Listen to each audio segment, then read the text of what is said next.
Hello everyone, welcome to Toyeen Talks. Enjoy. Until I'll see you in my next video. Stay safe, stay blessed. I love you all. Bye.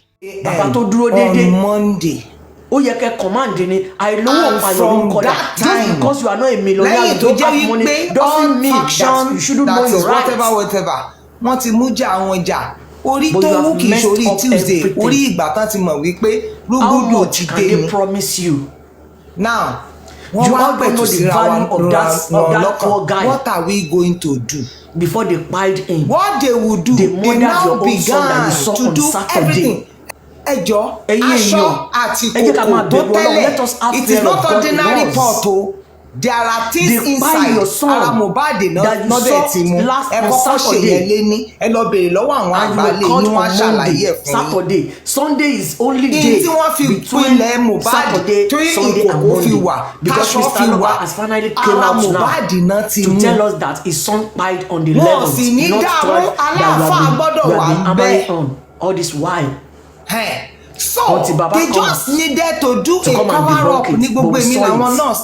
The aspect of the lawyer nígbà tí omidan oníbàálẹ̀ ti wọlé wò pé you saw your son on Saturday. Ṣé ọ̀rọ̀ yìí bá fi wù síta ọmọ tó ń gbé lọ́wọ́ àwọn àtọ̀húnrìn wá ní kí lè lè di níbo lowó ti ń bọ̀ lẹ́ni ká pé lọ́yà wá. Now all of you that are saying that something about your son which is a lie. Ẹ fi eléyìí kún the cocoa and whatever they use wọn lè kọ pẹ̀lú ẹ̀ láìsí pàtàkì Mohbad bẹ́ẹ̀ o like irun like a coin.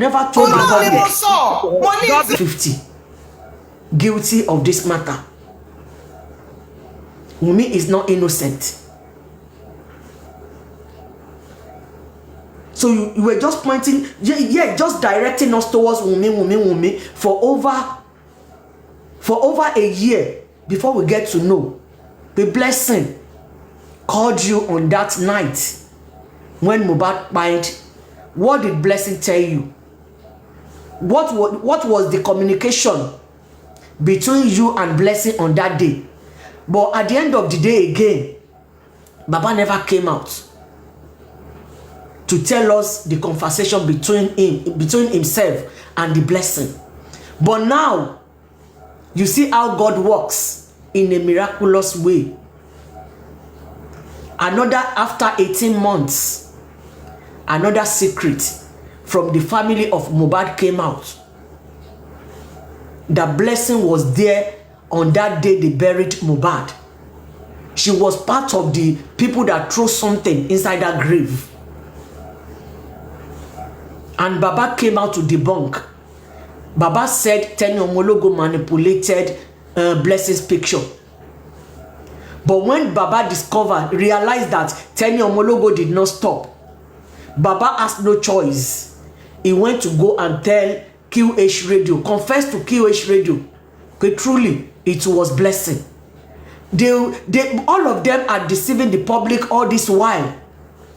There is nothing that Blessing is not talking to me anymore. There is nothing like Adra is not talking to me anymore. All of them are talking. Even including Wunmi, they all know what they are doing. Ìgbẹ́ wà lára gbogbo wọn, ìgbẹ́ rùn lọ́wọ́ gbogbo wọn, ìgbẹ́ rùn lára gbogbo wọn. Wọ́n kàn lò gbogbo sàkámàgé yẹn fún wa ní script tó kọ fún wọn, òun náà wá ń sọ fún wa ní public. Just to take away our mind from all those things. They want to be taking our minds away from Adra was in the house. If truly Baba Aloba is seeking true justice for Mohbad, that message Adura sent to Yomi Fabiyi, the 3 seconds video should be the first priority for Baba and Mama, but for you to know all of them know what they are doing. But when you have compromised, you have betrayed your own son immediately after his demise. So why are you blaming Wunmi for what she did? Why are you blaming Wunmi for not talking, for not telling the word what behind the husband? Because all of you are the same. Èló náà bá gbé fún yín lórí ọmọ yín. Kí ni ó bá ṣẹlẹ̀? Ẹ̀yin èèyàn jẹ́ ká kẹ́kọ̀ọ́. Ẹ̀kọ́ pọ̀ tá máa kọ́. If anything happens to you in Nigeria and you have people around you to support you, it is better for you to cooperate. Mohbad did not pine from nurse's error. Emma Jeka Tonrawa, all of them are scripts. Emma Jeka, don't let us go there, self-love. No, I'm not going to buy that. I'm not going to buy that. Mohbad was in that house in pain since Monday. How can a good wife keep her husband in pain for another 22 to 24 hours for another nurse to one in Kutonu, when there are two hospitals very close to Mohbad house that they don't even need any car? And one of them can just run to that hospital. They please help me. We need your ambulance. Emma Fuani Bobo Yegemo self-love. That no. That Bobo narrative Yotiba 2023 law. This is 2025. This thing is going to 2 years. They have two hospitals very close that are very close to Mohbad house. How can women wait for another 22 hours for nurse to come from Kutonu to Lekki? Emma Finwa Moje. This is the reason I don't like going around and I don't like analyzing. Because I just hate people when they see blue bottle and be telling us it's red. I was in labor, I drove myself to hospital, Mohbad. No, we are not going to take that. No, please, I don't want to meet you, please. No, I'm not going to mislead anybody on my own platform. I might not be big, but the little that when you're back when you're it is not nice. I want only bashe no bashe. Kọ́lọ́pàá tó débẹ̀ gan, ìwọ tó tẹ gbogbo ẹ̀yin tẹ́ wà nú ilé yẹn, màá ti pa bí méjì mẹ́ta nú yín.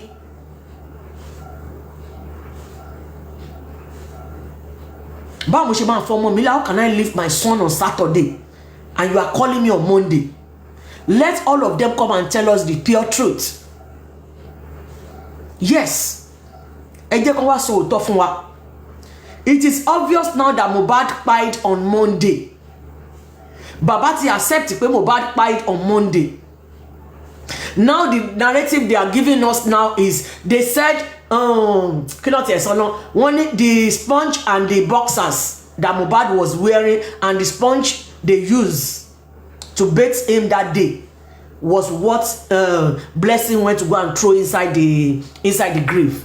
But when we have been accusing Wunmi of throwing something inside Mohbad's grave for almost 2 years, why ti àwọn parents yẹn náà ṣe bọ́ síta pé ẹ fi Wunmi sílẹ̀ o, nǹkan tó jù sínú kòtò yẹn àjọ ọmọ gbogbo àwọn ẹbí ni, Blessing náà jù síbẹ̀.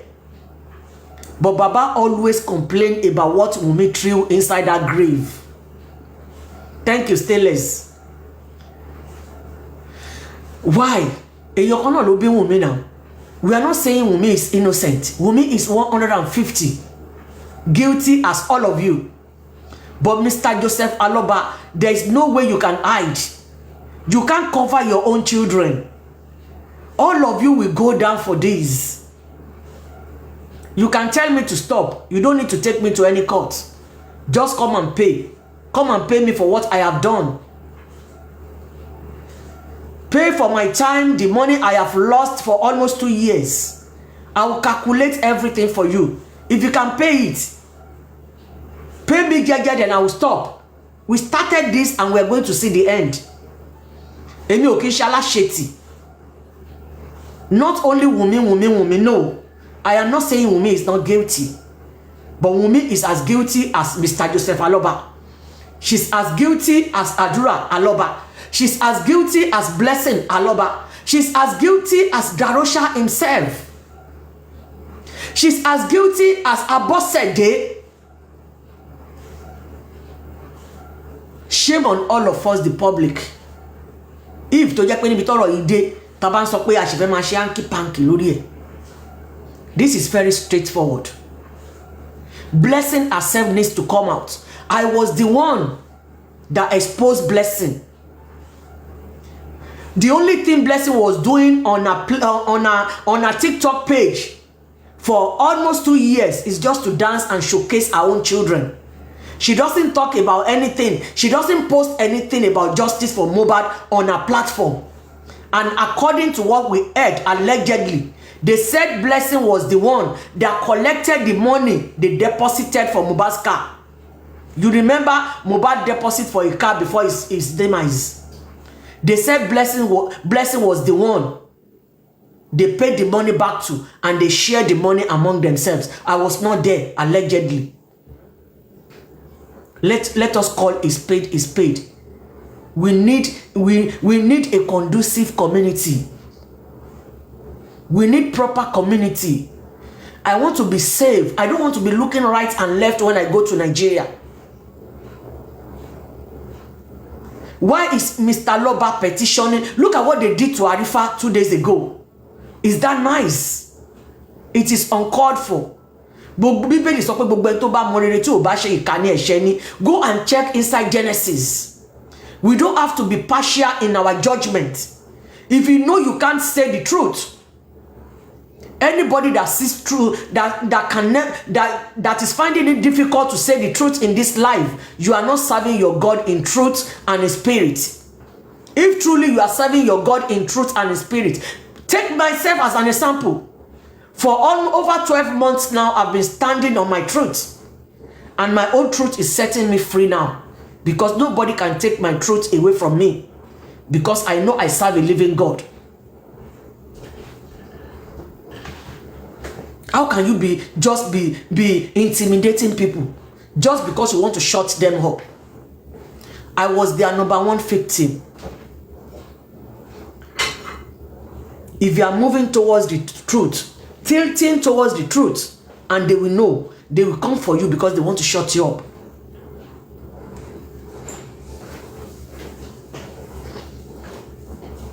Because they want to shut you up. That is what they do. Let me look for that video. I'm coming.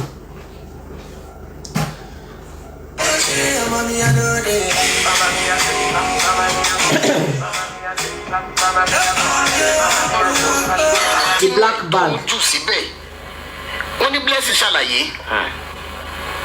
Ó ní ètò ojú sínú ẹ̀.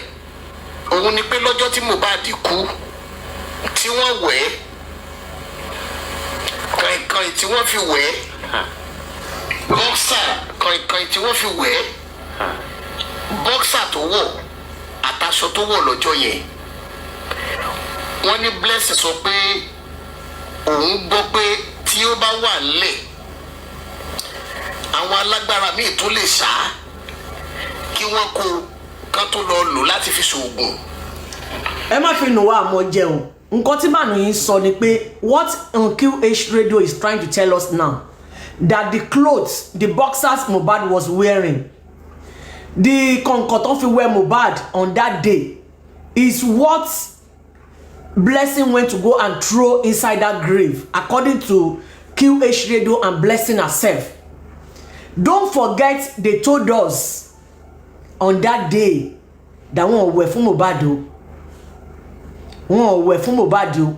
Okay, let's say wọ́n wẹ̀ fún Mohbad. Ẹ jẹ́ ká béèrè lọ́wọ́ Blessing pé ta ló wẹ̀ fún Mohbad.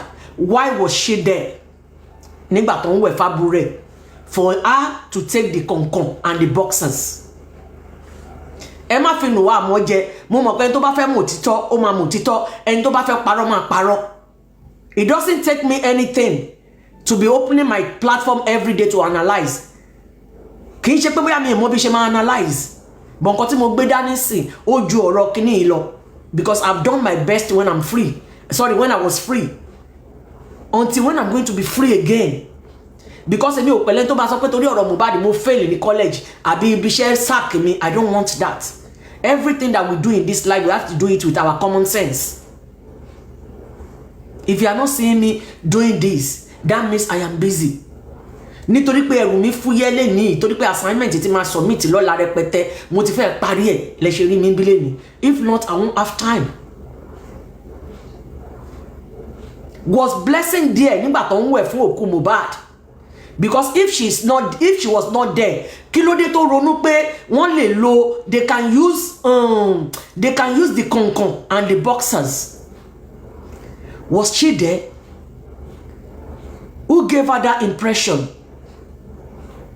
Who gave her the concon and the boxers? It is their word now against them. Mr. Loba, àwọn tẹ́ ń fún ní petition Nigeria ní kẹ́ máa fún court ní kẹ́ gbé mi lọ straight níbí. Your daughter called.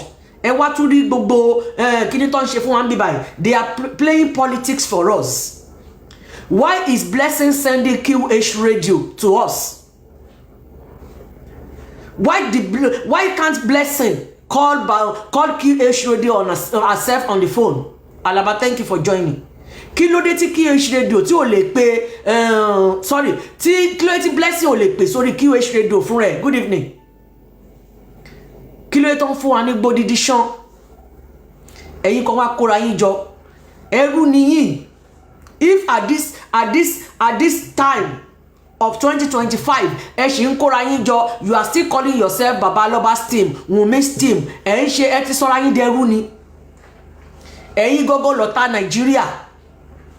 Kò sí big deal ńbẹ̀, bàbá ń fọmọ ẹ̀ ṣòwò, ọmọ ń fi bàbá ṣòwò, ìyá ń lo ọmọ ń lo ìyá.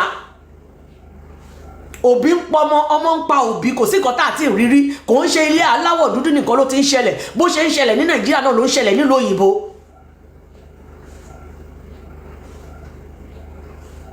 Báwo ni Blessing tó jẹ́gbọ́n ọmọ?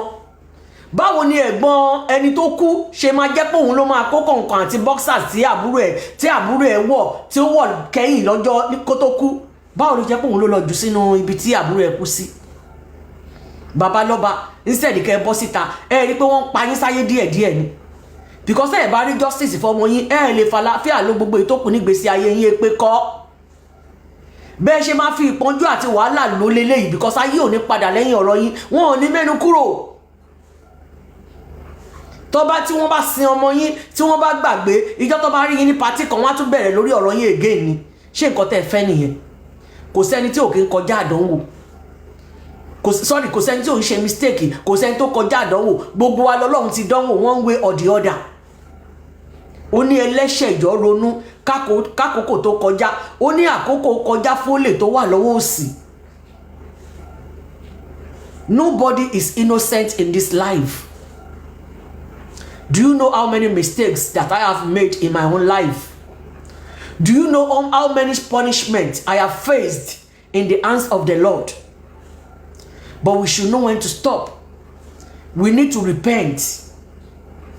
There's nothing in this world that is worth dying for. You call your son Omologo. You saw your son on Saturday. Every ọmọ yín lọ́jọ́ Saturday, wọ́n pè yín lọ́jọ́ Monday pọ́mọ yín kú. Ẹ̀dẹ̀ wá pẹ̀lẹ́ tó ń parọ́ fún gbogbo ayé for good 19 months pé ìjọ Tuesday lọ́mọ yín kú. Nígbà tẹ́ rí pé ẹ̀pa òbóró mọ́, ẹ̀ṣẹ̀ wá jáde láti jẹ́wọ́ pé tòótọ́ ìjọ Monday lọ́mọ yín kú. Joseph Aloba, àwọn kan dẹ̀ ṣì wá ń tẹ̀lé yín, wọ́n ń hèlì yín. Why are you petitioning people? Why are you arresting people? Wùnmí tó wà nínú ilé nígbà tọ́mọ yín kú, ẹ̀rí nǹkan kan ṣe fún. Àdúrà tó jẹ́ àbúrò ọmọ yín tó jẹ́ ẹ̀jẹ̀, tó jẹ́ pé ojú ẹ̀ náà ṣe pa ẹ̀gbọ́n ẹ̀, náà ṣe gbẹ̀mí lẹ́nu ẹ̀gbọ́n ẹ̀ ń daṣọ bò. Ọmọ ọlọ́mọ ló ń jábégúndé, ìkà ò jẹ́ ṣe tiẹ̀ bẹ́ẹ̀. Bá a ṣe bẹ̀rù la bọ́mọ. Nígbà tẹ́ mọ̀ pé ẹ̀ nígbà ẹ̀bẹ̀ Wùnmí, ẹ máa padà betray Wùnmí, kí ló tẹ́ gba ẹ̀bẹ̀ in the first place? Ẹ wá ń jàdú ogún ọmọ tẹ́ bí, ẹ lè fa àdúrà sílẹ̀ pé kóun wà ní charge ogún ẹ̀gbọ́n ẹ̀. Ẹ wá wò pé ẹ̀yin ni Dáúdù nínú ilé, ẹ̀yin ni bàbá ọmọ, ẹ̀yin lẹ fẹ́ dúró láti pín ogún ọmọ yín. Nǹkan tó dájà gbogbo yín lẹ̀ nìyẹn. Ẹni bí ni èrò boss.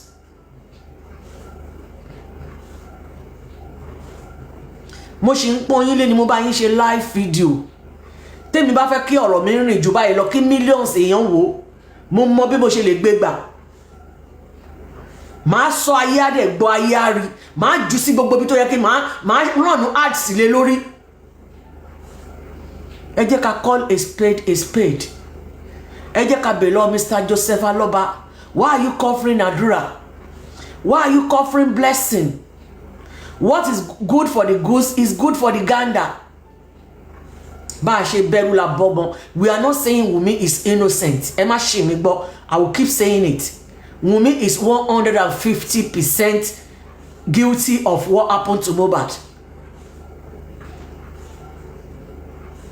Wunmi, if you love yourself and you don't want to live your life, the rest of your life,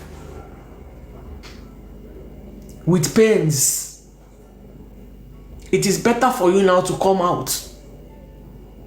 If I'm part of your team, I will tell you the pure truth. They are not managing you very well, Wunmi. No. What they are doing to you is not nice. They are damaging you every day. Because what they know, what they are doing to you on social media will never stop until when they get to the root of what fight Mohbad. We have all invested a lot. We invested our time, our energy, our money, and everything on this movement. But now the truth is about to come out, and you all are just covering the truth. And you think people will stop. No. 10 years we can still be on this matter. 10 years. And don't forget, Nigeria is crying. Nigeria is bleeding. Even many people that will be praying for this movement not to stop. They will be praying for this movement not to stop, because they want to have things to be talking about. Minus me, I have a lot.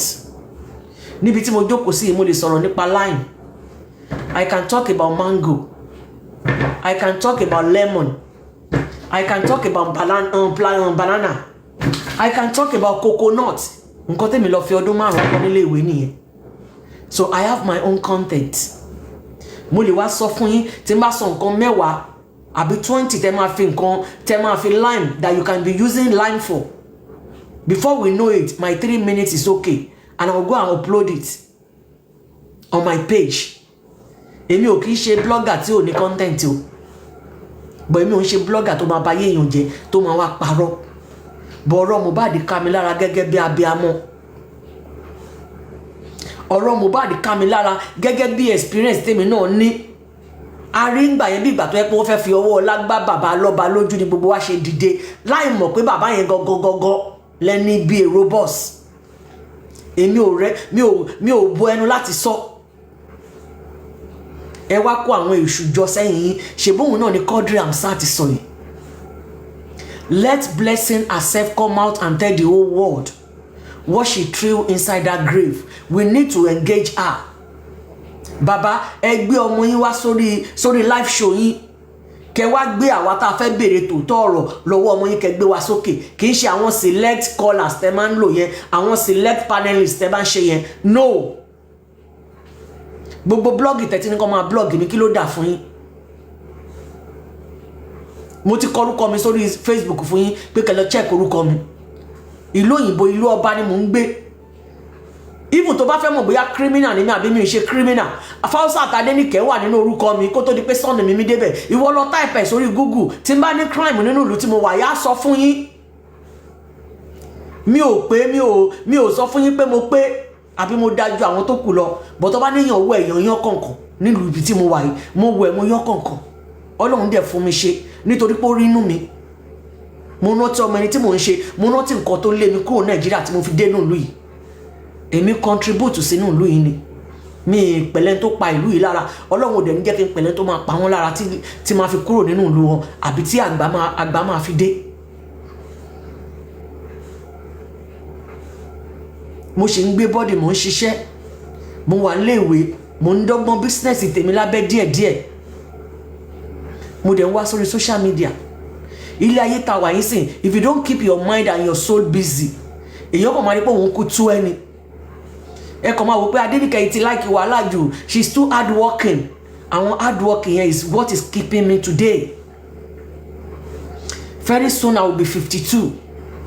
Mi ti ẹ fẹ́ káwọn èèyàn rí lára mi. Even gan mo ṣe ń ríra mi pé mo ìdarúgbó KYC, thank you sister. Why are we covering for Mr. Loba? Who is Mr. Loba to be covering for him? Why are they covering Adura? Why are they covering Blessing? Why is everything Wunmi? Bàbá mọ nǹkan tó ṣẹlẹ̀ sọ́mọ ẹ̀, ìyá mọ nǹkan tó ṣẹlẹ̀ sọ́mọ ẹ̀. Tójú bá ń tì yín, ẹ pa ìtìjú kúrò. Swallow your pride at this junction.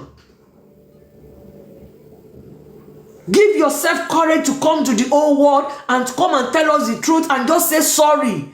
People will accept you again. All of you. Because Mohbad has gone. Even Mohbad will forgive all of you. You'll be able to give him befitting burial. Kò sí nǹkan tí ò ṣẹlẹ̀ rí. Ṣebí torí pé tí yín hàn sáyé ni, it's because your own secret is exposed to the world. And you brought it on social media. That is why we're talking about it. Àìmọye lára tó yẹ pé what they are doing inside their own house, inside the closet, is far worse than your own. But there is nothing stop all of you, including Wunmi, Adura, Darosha, Babani, Mamani, ẹ lọ sí media house. Ẹnu la máa fi sọ, ìdí la máa fi jókòó. Go and confess what you know about the demise of Mohbad to the whole world and just say sorry. The word sorry, S-O-R-R-Y, goes a long way. People will learn from you. They will learn from your courage. But if you think you want to be using your power, we dare here Gidigba Joseph Aloba. We will make sure we get to the root of this problem. Wunmi is as guilty as everybody. You call these people your father-in-law, your mother-in-law. We have never seen it for one day. But okay, Liam is with these people, and you are calling Liam their grandson. And Labe, you were looking for how to run away from Nigeria. Wunmi, what everybody, the whole world is doing to you now, it is not us. It's Mohbad. Mohbad's spirit is doing what everybody are doing on social media. You think it's us. It is not us. Many times I have told myself, I don't want to put my mouth anymore. I don't want to do this anymore. But you won't know how you will come back again. How much do you think they will give me in these 3 hours? I know my worth. If I go to my 12 hours, 10 hours shift, get. I am not a lazy type. Social media money will be a plus to me. I know the reason why I'm building my name on social media. Because but no, a social media. I want my hard work to build me, to give me the fame on social media. Not destroying people's life. If you see us as destroyer, you are just deceiving yourself. We are not destroying anything. We are not castigating anybody. We are not bullying anybody. We are saying the truth. We are analyzing what killed Mohbad, who killed Mohbad, who killed him. Talo pa Mohbad ni on the 11th of September 2023. I can't wait. Mo need it back shetan kin ko lo wa bi ti ma ti sùn for 1 week in that my hotel. That 1 week that I'm going to spend, I will spend that 1 week inside the house, inside my room, and be showing world how it started. Everything I know about this justice from beginning to the end. What is not good is not good. Koda Loruko meji koda lonje. Mr. Loba, they saw another picture of you today. You were very close to where they are burying your son. The Ade West everybody are looking for today was right beside you in that picture. May God give me energy tomorrow morning. I'll come and analyze it. But I'm not promising. I'm not promising. What is not good is not good. Wunmi should not be the only one to go down. All of them, Wunmi ni o, Baba ni o, Iya ni o, Adura ni o, Darosha ni o, Blessing ni o, they are all in same carcass. They all know what they are doing. They are just deceiving us. They are just giving us fake. She fake film lama pe abikini, I don't know. They are fake people. They all know what they are doing. You see now, they said Baba petitioned Madam Jokem. When Baba was going to that platform, they were raising money for him on that platform. You see how he's enjoying it, embracing all those people. Let us always be in spirit. It's something that you can ask God for. It is good to serve God in truth and in spirit. If you're in flesh, people will just be taking you for granted. I have been through that a lot in my life. I made a lot of mistakes, not knowing that God was preparing me for today. If you want to have peace in this life, if you want to live a better life, you need God. You need to know Him. If truly we know God, am I at peace at all time? When you are saying the truth, you will never be scared. Since when I've been coming here to say my own truth concerning this justice, I know they bullied me, they castigated me, they called me names, they lied on me, they said I sent my note to Baba. The Confi said I stole in this country, and that is why I couldn't drive taxi anymore, not knowing or knowingly for her that I was planning my future. I drove taxi in the Republic of Ireland when my children were young. When I needed to spend money on my family back home, because I came from zero family. When they are saying zero, I came from zero family. I have to take care of my mother, of my father, my siblings, my friends that are closer to me. Àwọn nǹkan tó jẹ́ kí mi di alágbára nìyẹn. That was what made me. That was the reason behind my hard working.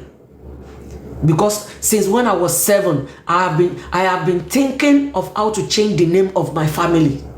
And God gave me that opportunity. Sometimes when I'm working, I will be very tired. I know within me that I'm tired. But I won't care. Even if it's going to be my last breath, I want to make people in my family laugh. I want to build my children. If they tell me today that I'm still going to be alive with many things that I've done in this life, I will say no. But when God is for you, nobody can be against you. There is nothing in this life. Many people around J for him now, they have that money, but they have no peace of mind. What is the point of having money? And that money will be giving you problem. That money that you are keeping inside your bank will be giving you sleepless nights. Only okele gbigbe pẹ̀lú ìtẹ́lọ́rùn, èrè ńlá. Many people are in the jail now. Many people are still going to jail, even in this our island. Oríṣiríṣi là ń gbọ́. But because I know those people, I will not come here to come and be talking about them. Even if I don't mention their name, they might be thinking maybe I'm mocking them. I don't want to be in that stage. But I'm a man díẹ̀ láti máa fi ṣàlàyé fáwọn èèyàn. If your husband is a fraudster, making another people cry, and you believe it's Oyinbo money, is it coming back to haunt your own children?